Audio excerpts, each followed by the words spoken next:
Telasih. Inji kados pundi Raden Sancaka? Wiwit dina iki kowe rasah mulih ning omahmu. Kowe rasah getuni lelakon kang wis dumadi. Sing baku mengko rampunging perkara iki kowe bakal tak jak kondur ana ing dalem katemuan. Samu barang apa sing kok karepke mesti bakal keturutan. Yen tok kowe ning desa butuh apa kowe golek dhewe. Nanging besok kalamun tok iki dadi garwaku. Wah, butuh apa wae ana abdi kang bakal ladi. Wah. Oh iya. Kula matur nuwun sanget menawi kados ngaten Raden Sancaka. Kula saiki ngene wae. Ora usah kesuwen, ayo saiki bali. Lho jebul iki mangono wong lho. Sik. Kowe iki piye lho, Sik? Kowe iki tak goleki ning omah.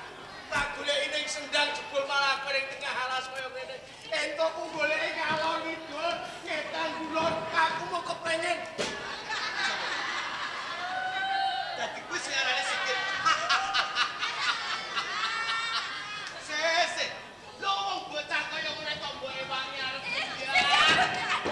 kaya wis ora ngomong lanang. Kowe lak kliru milih aku sih. Sik. Aku seneng kowe lahir batin, Sik. Tak rewangi aku mendina ning omahmu. Wong tresnaku mligi karo ayo. Aku nek gregeten kowe tak setono ning Jatiwangi kene. Sopo? Iki Mbok setorno eman-eman. Anu yo Kakang Sigit sing gedhe pangapuramu senajan to aku lan sampeyan nalika semono padha-padha tresnane ning bapak lan sari simbok rasa rujuk tanpa guna to kan. Wis to sene bapak karo simbok Rasti ae do minggat, Sik. kowe kok arep minggat iki weruh dalane ora? Kowe iki roh dalane minggatan apa ora? Ora ngerti. Lho nek ora ngerti kok arep ngajak minggatan mbok pakani apa? Mas. Sampeyan kok kereng men, Mas. Iki telase calon bojoku kok. Mas. Kowe ngerti aku apa ora? Ora. Sopo aku? Lah sapa? Lah yo iki ngerti aku apa ora? Ora. Sopo aku? Lah iya sampean sapa? Lho iya ya. Malah bingungke wong.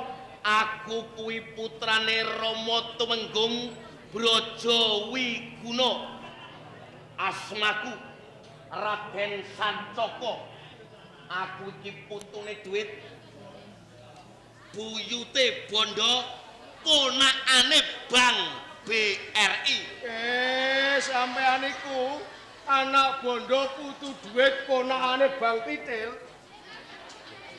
BRI. Bang BRI.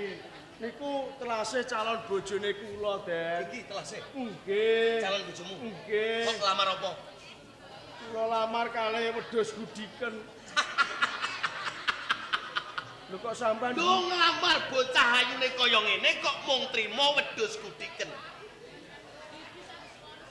Telase iki bakal tak lamar nganggo motor Meo 7 kol diesel. Ngerti ora? Ora mung cukup kuwi. napa? Bakal tak tukokne toilet 7 truk. Sampeyan niku 7 trep arep napa? Pun to, Den, kula niku seneng kalih telase. Kok malah sampeyan niku do gandeng-gandengan kalih telase niku. Mati Kula sigit, nggih. perkara iki wis cetha. Yen to telasih ora seneng lan kowe. Mula saiki tak jaluk kowe golek bocah wadon wae. Sak liyane telasih ing kono sing gelem nampa kelawan kahanan. Bener Kang sampeyan. Pisano wae. Kowe arep komite sing katresnane telasih. Mergo telasih saiki wis dadi Aduh mati. Ora sih. Wis diombang ampung aku calon bojomu. Demek wae urung. kowe kepengin demok. Iya. Ora marem demok kowe. Ora iso. Aku demok iki lho. Kurang ajar iki. Kakang Sigit. Sikit Dan aku wis tembung tresno lan telasih. Telasih nampa katresnan. Mula perkara iki wis mikir. Yen tok bondo donya sing wis kok wenehke lan wong tuane telasih. Pira entekmu mengko kowe kandha mengko grojok banyu kang wujud emas saka ing kraton Trajumas. Bondo donya niku kula mboten butuhake. Ya mbok butuhke apa? Telase. Ayo sih bali sih. Yen entuk telase ora entuk kok Bali? Werep apa? Lho. Werep apa? Kula nyuwun kawelasan panjenengan, Den. Telase niku calon bojo kula. Mung mangulungke kalih kula, mesake Oh, dadi kuwi njaluk baline telase. Nggih. Njaluk baline telase. Nggih, Den. Njaluk baline telase.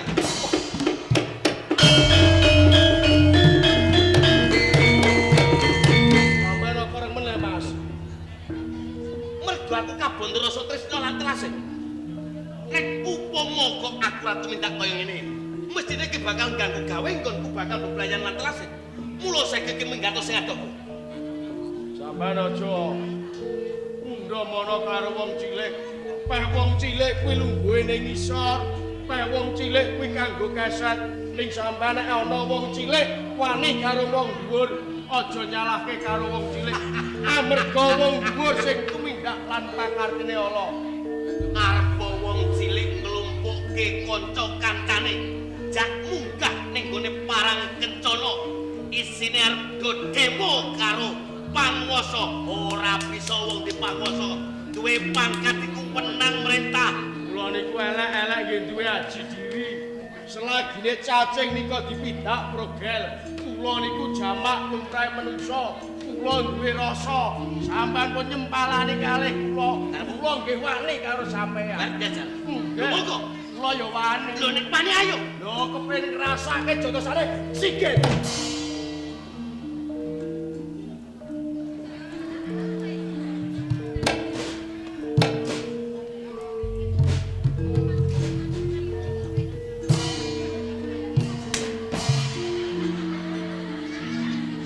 Apa? Mesem tak tenan kuwi.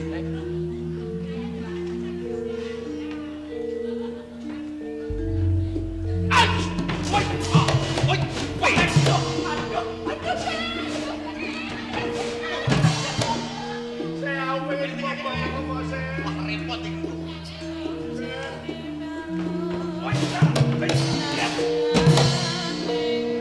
Kowe mlayu apa?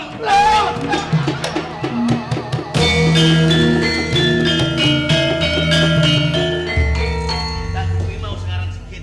Gini ku wau sing jenenge. Yen iki dilamar piro? Nggih dereng dilamar lah Bapak angsipun mboten sarujuk kok. Aku Ing kula sampun wonten sambung tresna. Kowe wis tau janji-janji lan sikit. Nalika semanten nggih sampun. Ning sakniki ra mboten to Raden. Perkara sikit ora usah kepikir. Sing bakal ning aku. Aku bakal nyenengke uripku. Kowe bakal dadi wong sing kajen keringan. Sak ora-orane kowe mulih. Mengkone wong tuamu bakal cekak, wong tuamu bakal bingung. Sopo ke sing mulih? Pandangane sarwa punjang. Lho iya.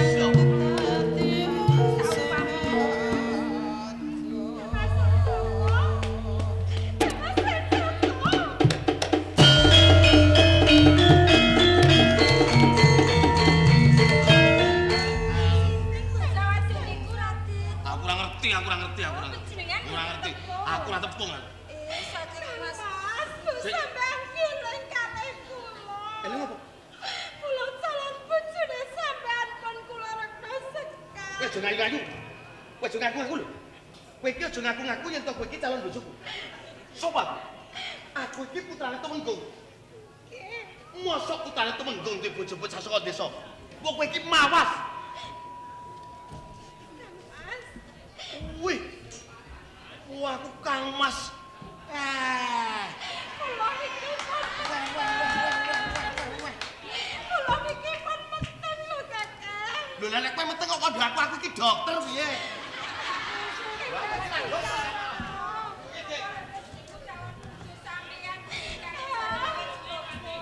Sumpah ki tempet ketabrak helikopter. Kowe iki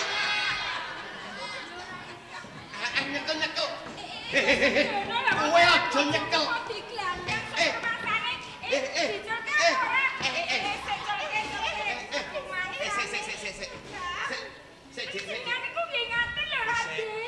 Iki perkaraku tak urusan.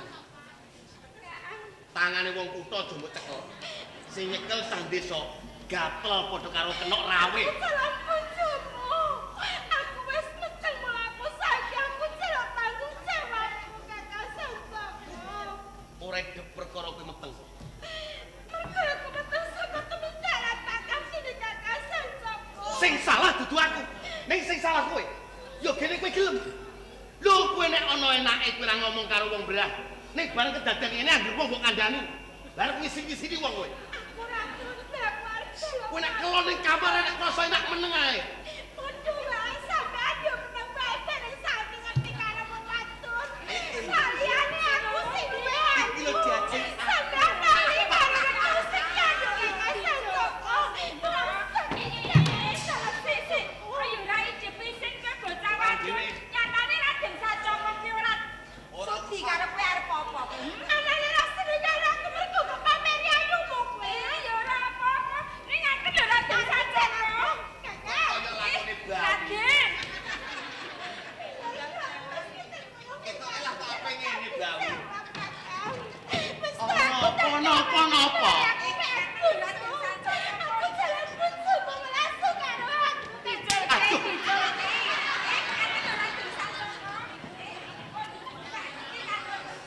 Kowe jangan ada apa sih?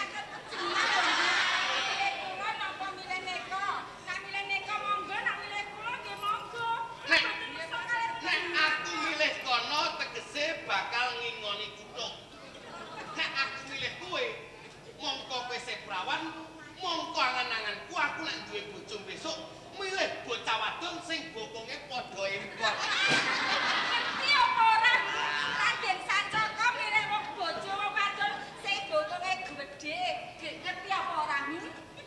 Kelas e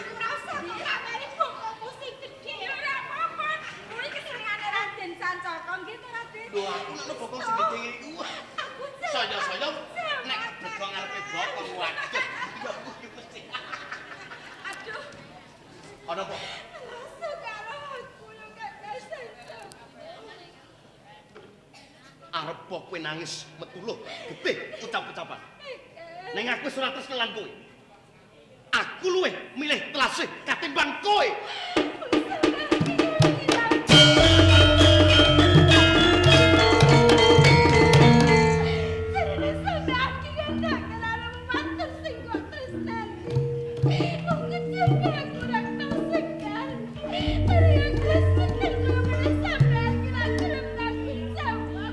Pancen biyen aku kedanan lan ayumu. Bocah lanang-lanang padha ngundangake ayu nganti padha dadi tukar padu. Mergo kepengin ngrebut atimu. Ewa semono ora ana sing kok tampa.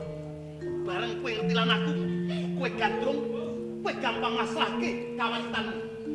Sing kok tetel tembenmu, kowe saiki meteng. Kowe dudu salahku, ning salah. Mula saiki rasane nek ana lelakon kang kaya ngene, aku ora butuh karo kowe. Kita lunga. Kowe lunga. Aku kira luwih bareng karo sampean.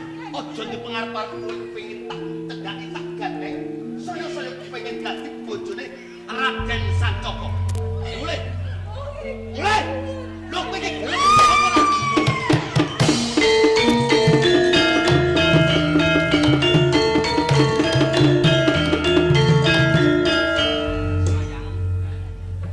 Sayangku, manisku, kuwi minangka ujian nggonmu bakal bebrayan lan aku.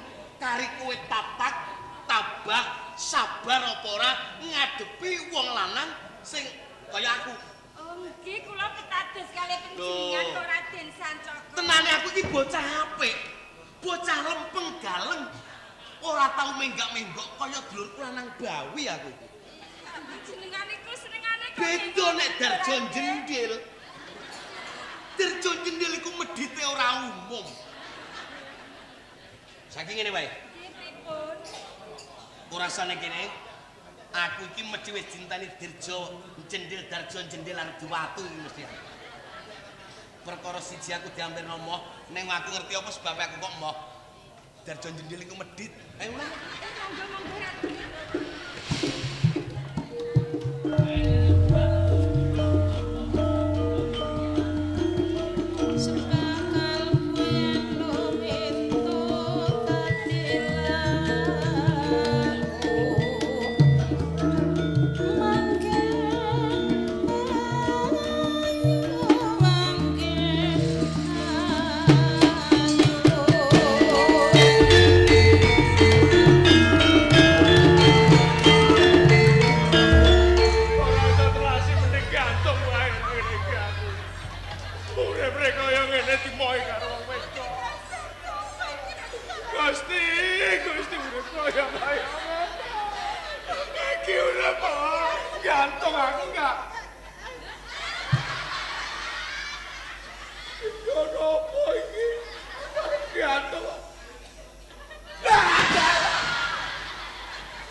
menggantung aku. Sik, perkarane kuwi apa kok arep gantung? Aku dimoi karo cah wedok. Dimoi karo pejabat Yun. Sedulur. Pejabat Yun ki mau sapa sing ngomoi karo sampean? Aku tenane ra duwe calon bojo. Ini calon bojo. Jenenge Telase. Telase seneng karo wong lanang liya. Wong lanang kuwi mau sapa? Jenenge Raden Sancaka. Raden Sancaka. Sapa jenengmu ya? Aku Sigit. Sikit. Nek ngono kok ya padha karo aku ya. Kok padha? Aku kudune katresnan sing jenenge Sancaka. Sancaka kuwi mau wis gendeng karo bocah wadon sing jenenge Telase. Monggo aku wis meteng sakmene gedene. Ampunku meteng ki saka tumindak lan pakartine Kakang Sancaka. Dereng ngerti bocah wadon sing jenenge Telase. Dhewe tak siyo karo aku. Ora gelem tanggung jawab lan aku. Mula saiki ngene ya Sikit.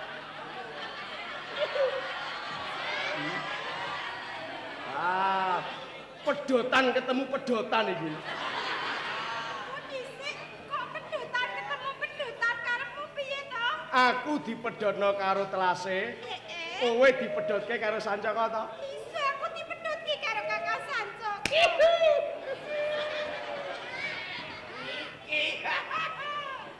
Kowe dipedhotke Sancaka to? Kakang Sancaka wis ora seneng karo. Ora seneng karo kowe? Kamu kok kowe wis meteng? Aku wis meteng. Nek kowe meteng mengko sedera mesti babaran. Lah iso. Lairake ponang jabang bayi. Iya. Nek takok pakane rak susah no. Lah iso mula iku aku bingung kuwi rak kuwi to. Ora sandadak bingung. Ya kok rasa dadak bingung? Kowe pedhotane Sancaka. Entuk pedhotane Telase. Oh. Pedhotan karo pedhotan, ayo do bojo-bojonan. Mengko dhisik Aku meteng-meteng ora apa-apa. Malah enak karek mbacutke. kuwi gelem. Aku wis meteng. Ora apa-apa. Aku malah seneng nek wong roh meteng. Aku nek roh wong meteng malah kemecer. Aku mbayang ndahe po nek dibuka. Sedulur sapa mau Sikit ya? Sigit ning mboten ngangge sumarlan. Sigit tok. Iya, sedulur Sikit. Into sampean ki lagi wae kapedhotan katresnan sing jenenge Telase. Nggih. Nek ngono ya padha karo aku muga katresnanku dijaluk karo Telase. Sampeyan gelem? Aku gelem. Ning aku wis meteng rak rapopo to. Sampeyan gelem? Gelem. Gelem tenan? Aku gelem dadi bojo. Gelem tenan? Suwi ra tau ngambung wong. Gelor apa mboten? Ora, aku ora gelem. Ora gelo? Ning aku rak durung kelakon dadi bojo. Wis ta ora apa-apa. Ning ojo diambung dhisik. Ora apa-apa, tanda cinta. Lah kok nek meteng pindho piye? Mas karek mbacutke kok. Meteng pisan baru warna kok ya. Tenan, gelem. Kan aku gelem ta. Ngono bali ning omahku wis aku wong lanang tanggung jawab. Aku wong lanang. Ya wis ayo aku gelem mulai.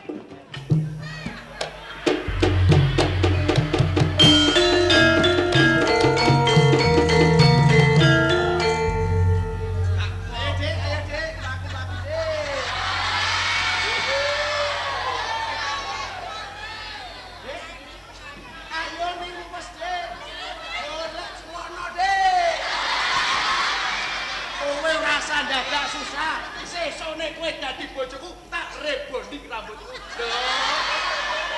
Nggo rebonding apa omah ameh uga. Sayang, Dek, sayang, Dek. Sayang pipi to, Kakak.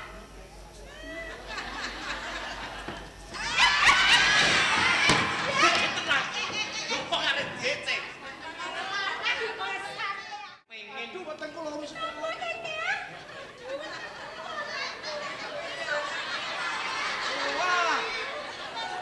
Aku ora tek pengen, aku wis tau dingonokno gak enak. Cara panganan moho ketuke nek disawang bualah koyo-koyo inu neng bareng dirasakno cah iki gedibel lah. Kowe ngerti bocah wadon sing meteng ngene iki rasane jos. Keton sampean ki. Kowe nek duwe bojo telasih bakal ketun sak mburine. Getun. Ora iso, Dik. Kowe ngerti telasih kae tenane duwe penyakit ayan. Oh. Tak buka rahasiane iki. Padha wae. Apa? Kowe seneng karo bekakas iki. Kok dhisik kurang ajian. Ngarani masak penake bekakas rumah samu. Kowe seneng karo bekakas iki kowe bakal gelo. Lho perkara apa? Kowe gelo. Perkara apa? Kowe mesti gelo. Apa perkarane? Ora ndek penyakit ayan neng duwe penyakit sur iki. Ora apa-apa, malah kepenak. Sampean ki aja percaya omongane wong Apa mbok gandeng aku ora kepengin apa sebabe? Aku wis ngrasakno bolak-balik. Tak hitung nek wis ana ping 350 juta. Mbok rasakno lah aku malah kepenak arek mbacutke. Lah ya malah bojo kowe kok ya ora usah babadalan wis tak babakno. Kowe tengok-tengok nemu babon sak kutuke bakale. Lho nek kowe ora kangelan ngingoni nek aku kan ilir-ilir Ngingoni ki ora usah susah. Mbokane mengko wis bar babaran kok lampu merah ben ngene. Lho, ora usah ngingoni. Goblok Apa? Sampean ndak dikalaku masane. Ayo, Dik. Ayo, Dik. Ayo, Dik. Ayo, Dik. Ayo, Dik, mulai, Dik.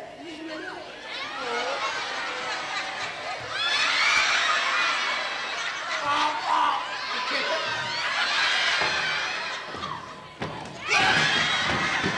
Ketenan. Gayine polas. Ora apa-apa. Aku ora seneng. Ora pengen. Duren-duren roti-roti. Biyen-biyen saiki aku wis ora kepencut meneh karo kowe, Dik. Sampean ki kandha kaya ngono sampamane aku meneh karo sampean nak gelem to? Alah ora nek kudu. Sing kandha Jati wangi ki lho pirang-pirang nek kaya kowe ngene iki. Sekar. Goblok kowe ora ngerti petingane Sekar. biyen ngerudun nang niku. Aku ya ora buta duwe iki bojo karo udun.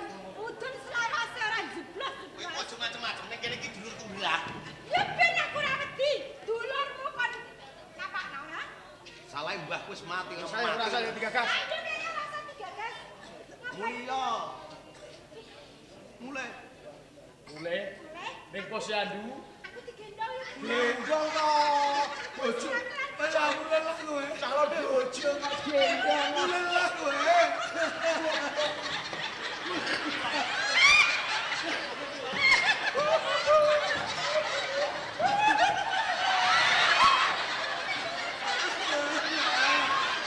Wala kowe mulai ya. Yo mele.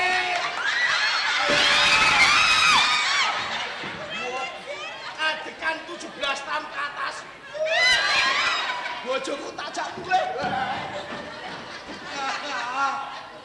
Lho aku calanan kok nangis, aku calanan kok cengeng. Wong aku wis ditelah sehat. Malah aku bisa wal syukur tanggung jawab. Kebenaran Retno Sari Sigit. Teges tanggul jawabku ilang siji. Moro mebawi njaluk duit.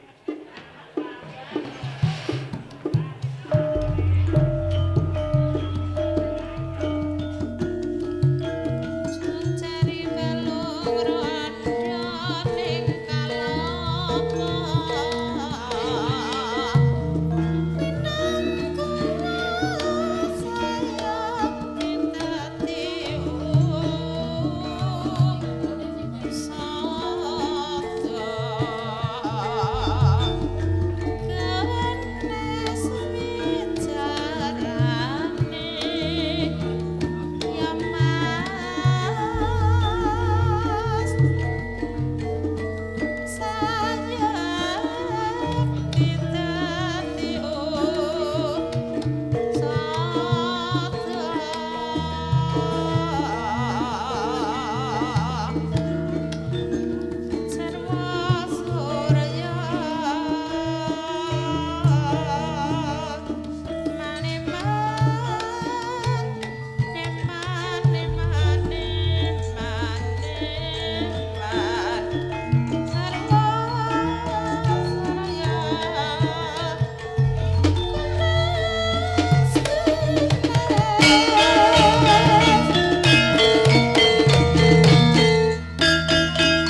Bupati Brojodewo. Mesti kowe ora pangkling lawan suaraku. Aku wong tuamu Angger Bupati Brojodewo. Nalika semono wong tuamu mati amarga saka wong-wong ana ing parang kencana. Wiwit biyen nganti tumekaning saiki antaraning Kabupaten Rajumas lan wong ing Parang Kencana kuwi nganakake perang adat.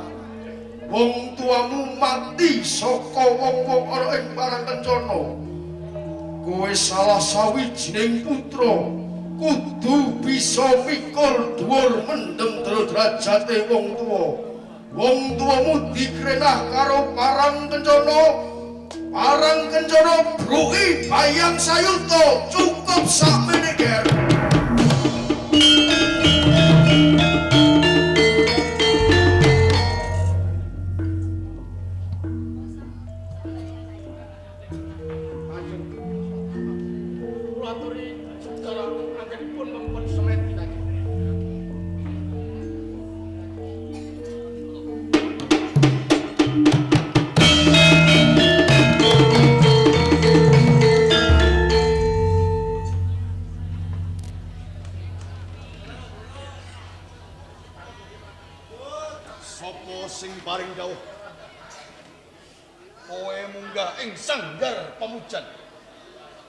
Jugarke panjenenganku kang lagi wae mahas ing samun nafsu budi amatira.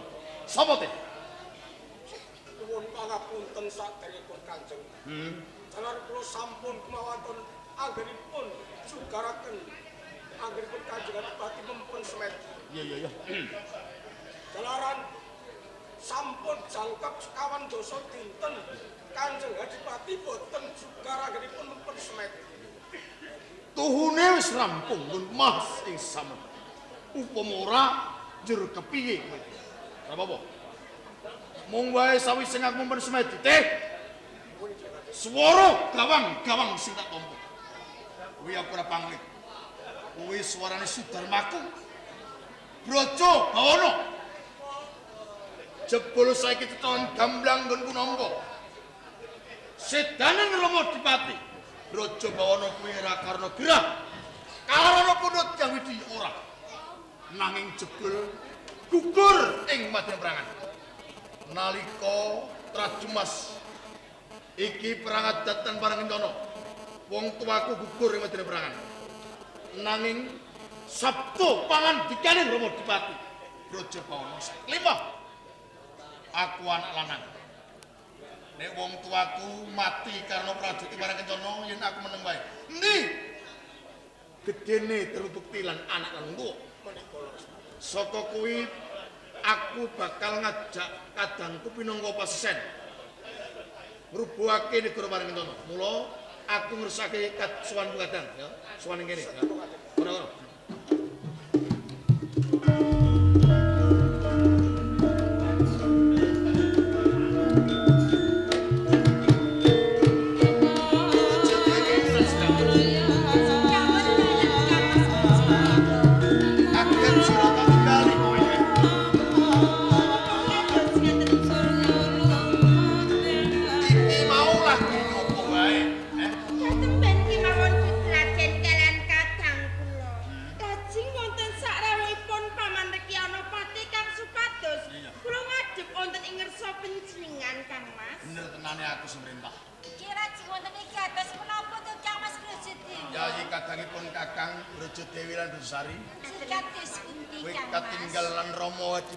Saloka Bawana.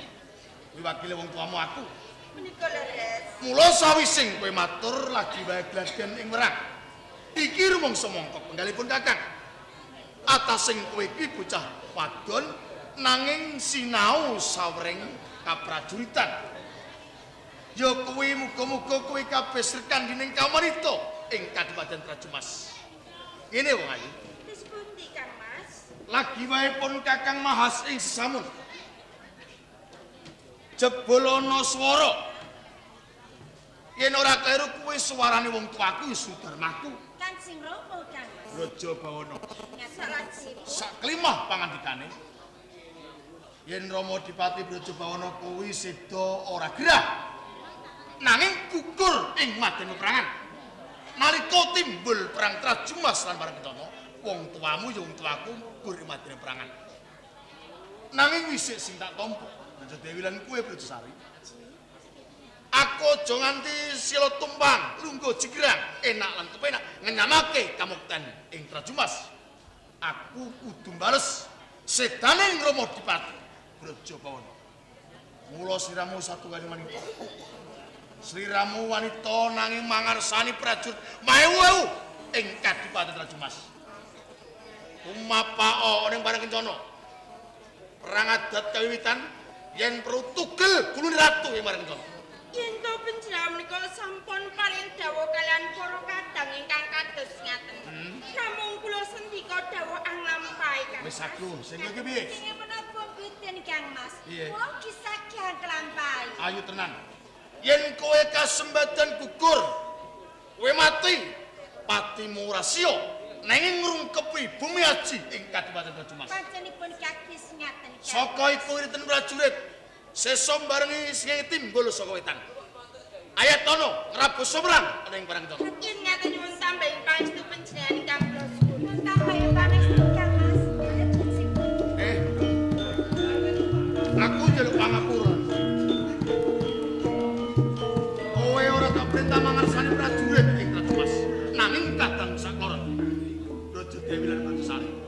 Saka iku aku perintah lan kowe ulah tono lekasing kadang sakloron.